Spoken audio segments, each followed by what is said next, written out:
Broadcasting live from the Business Radio X studios in Atlanta, Georgia, it's time for Atlanta Business Radio, spotlighting the city's best businesses and the people who lead them. Lee Cantor here, another episode of Atlanta Business Radio, and this is going to be a very informative one. I have with me today Curtis Sprung with McGriff Insurance. Welcome, Curtis. Thank you, Lee. Thanks for having me. Well, tell us a little bit about McGriff Insurance. How are you serving folks? Well, we're a full-service insurance agency. We do everything from risk management to employee benefit consulting, property casualty consulting. We're specialized in a number of different areas. We have a compliance team. Our main focus is making sure all of our employer groups and clients are receiving all the necessary advice and information that we can possibly give them, and making sure that they run their businesses in a way that maximizes or minimizes their risk and maximizes their cash flow. Now, during this trying time with the coronavirus, and is there some things that maybe an employer can do to educate their employees, and maybe there's things the employees can do to be more educated? Sure. I think I'm going to focus really on the employee benefit side of it. And I think employers, if they are looking at their employee benefits program, one of the best things to do, of course, is get in touch with your agent or advisor and talk to them. But there's a lot of different information that's out there from the insurance companies and from your third-party administrator. They should be really helping you out a great deal. There's a huge amount of information that's coming out today, as you can imagine. And right now, the best thing that their agent or broker should be doing is getting the information to them and helping them walk through it, because we're all learning at the same time right now. Now, and this is one of the things where it seems like every day there's new information, whether it's the government offering some sort of a benefit or companies going through some transitions. I think this is an example of why it's important to have an insurance person on the business's team in order to help kind of navigate these waters. Would you agree? Yes, I sure would. I can just tell you that if you just think about all of the different aspects of what's going on right now and how the impact is to everybody's business, some companies cannot even function right now. They're not even open. They're closed. They've got no way to do business. Others are extremely busy, the grocery stores, et cetera, and any food store or gas station. They're very busy, and they're going through a different situation than those people that are going through the shutdown. And the shutdown is really the main focus right now. We're really trying to help our clients navigate this system. And it includes everything from the CARE Act that just came out and all of the information about the loans that are available from the government, either the PPP, which is the Paycheck Protection Program, or the Economic Injury Disaster Loans. There's a number of different things out there, and you should really be contacting your CPA, your banker, your attorney, and your insurance agents. And quite frankly, if they're not contacting you, you really do need to get on the phone with them. Right. And some of these companies are having to make those tough decisions of maybe furloughing or laying off employees. I would think even in those cases, they should still be making a call to the insurance folks to get some counsel. Yes, actually, that's a great point. And there's the new law that's out there, and I may say the wrong word on some of these laws because they're brand new, but the new law that's involving leave and extended FMLA, that one that came out in middle of May is regarding the credits that employers can get with allowing their employees to take leave to take care of their children because of the coronavirus. That's a very complicated program We've sent out a number of different advisories on that as well. But that's one that you're really going to have to get with your payroll company, because one of the little things that one of my clients found out was the payroll companies don't have everything set up to put those people into the right category so that they can get the tax advantage when they file taxes throughout the year. So there's a lot of things, a lot of moving parts, and these laws were passed very quickly. And so there's going to be learning along the way. The other one on the paycheck protection, that one starts tomorrow. And there's a significant amount of information that people need to have in order to apply for that loan through the SBA. So that's something where you've just got to get your team together as an employer and make sure you're collecting the right data to get in the front of the line for these loans, because they are going to take some time. I know everybody thinks they're going to come out really fast, but I'm personally a little skeptical about how quickly they'll be done. Yeah, I'm sure that, the government isn't known for speed, so I'd be shocked if that's something that happens really quickly. Right. Now, from the employer standpoint, whenever like they're going through this tough time, a lot of them, as we mentioned earlier, and they're, kind of overwhelmed by the situation, and it could be obviously of no fault of their own. They could be told like, you can't do business. Right. This is something where you have to have a team of trusted advisors, like you said, the banker, the CPA, the lawyer, the insurance person. How would you recommend the conversation going with the employer, just to kind of, should your vendors or your trusted advisors be checking in like weekly, monthly now, just to kind of update you on what you should be doing or make some recommendations? Yes, they should be. You should be hearing from them. It's not directly. You should be at least receiving some emails with information. I can tell you just from my experience, I'm receiving information from law firms and CPA firms and banking folks every day, 2 or 3 things. So if I'm getting them, they should be going to their clients as well. And for instance, one of the things and I'll just touch on medical insurance right now. One of the things about medical insurance, and that's one of the big concerns people have, because what are we dealing with? We're dealing with a medical issue.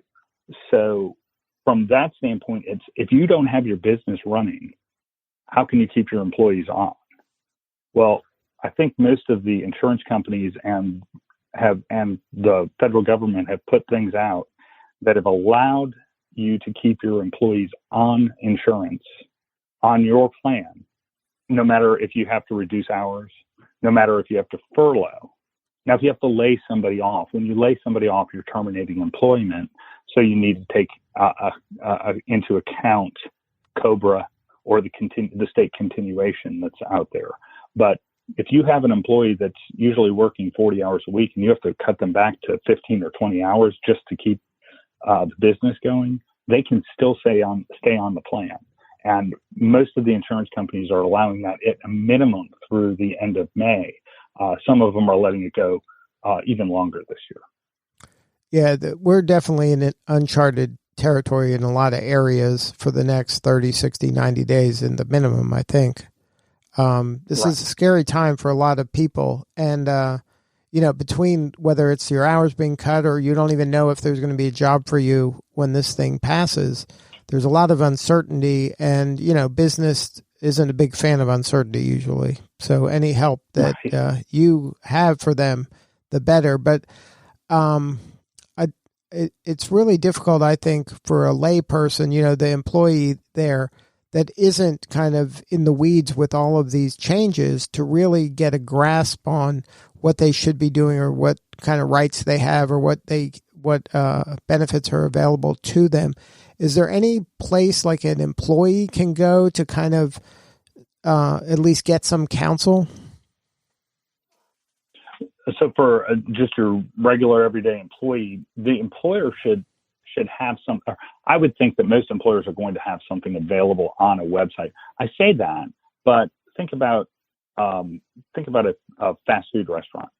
A lot of those folks, you're not communicating with them on a daily basis through email or through your internet website. What you're doing is you're talking to them as they come in. Well, they're not coming in as often. So that's a difficult thing. And there are a lot of tools out there for employers that are available, and there's a lot of companies that are making them available right now.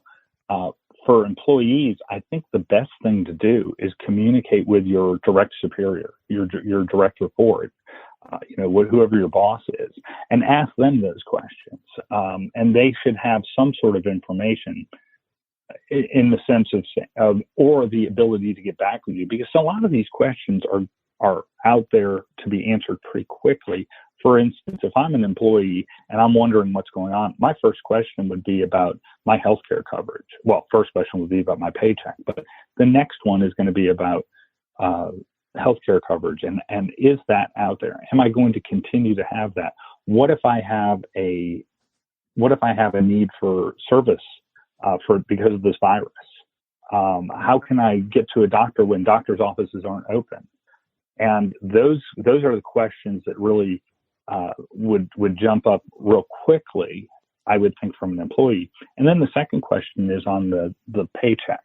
Am I going to get paid? Do you have to reduce my hours?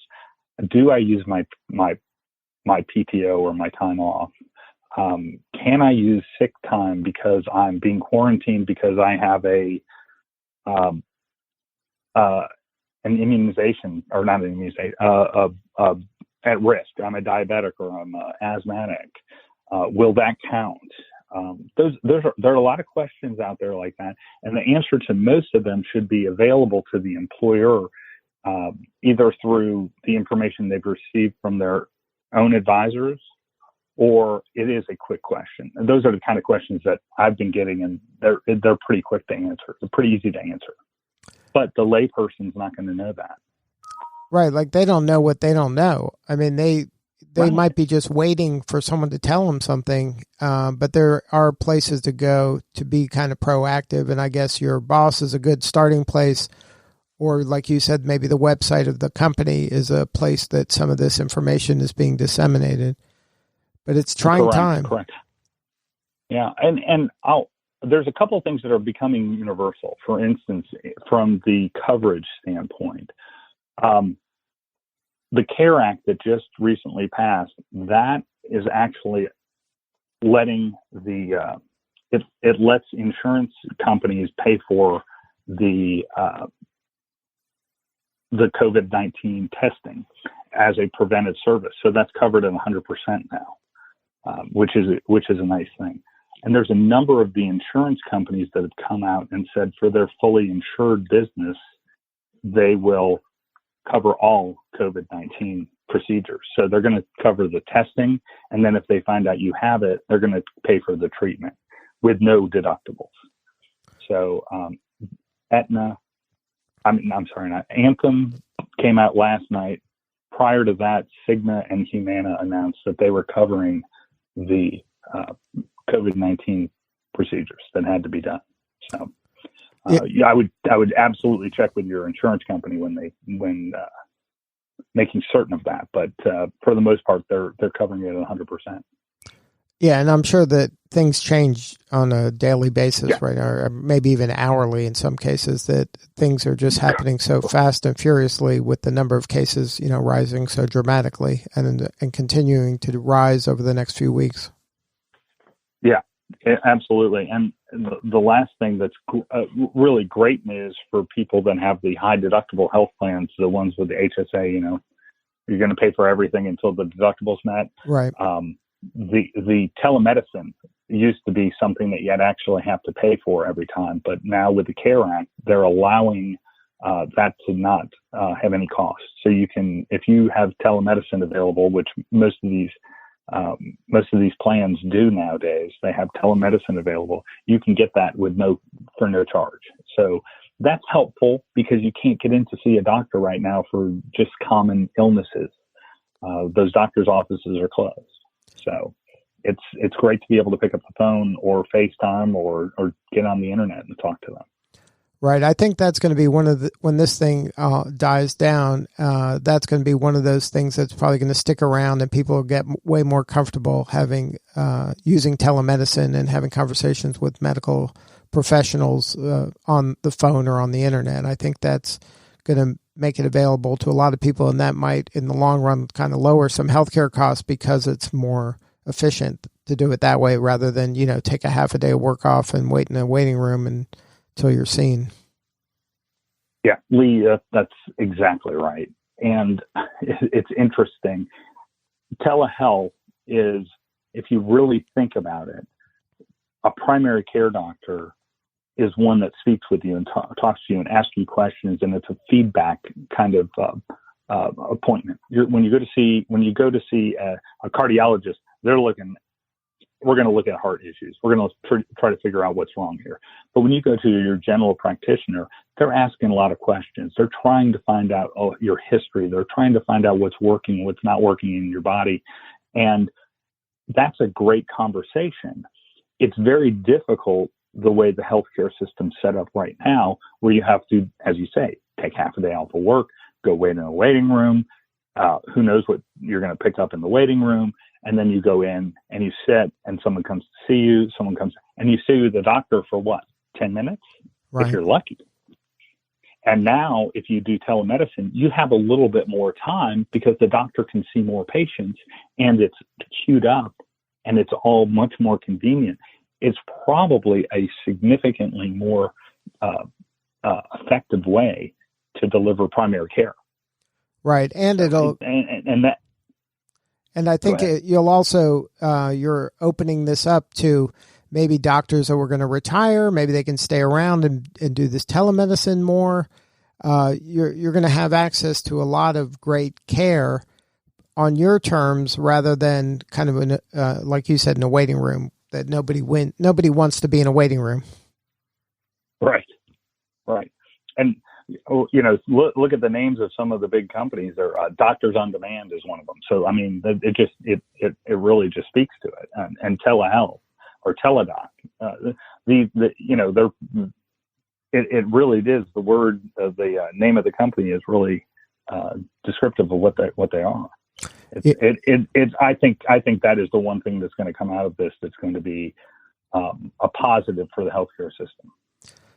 Well, thank you so much, Curtis, for sharing your story and letting us know some important information about how to navigate these trying times. This is affecting everybody, and we need to have trusted advisors on our side that are kind of telling us what's what and making kind of recommendations that are going to help us kind of get through this. And we'll all get through this, but there's definitely going to be some pain, at least for the short term. Thank you. Yes, absolutely. Thanks for having me on. Now, if somebody wanted to learn more about McGriff and your practice, can you share the website for McGriff Insurance? Absolutely. Just McGriffInsurance.com. Click on there, and we actually have a nice informative section on the COVID-19 for everyone to look at. We put a lot of our material that we've been sending out as well. That's all right there on the website, and it's a great way to connect with us.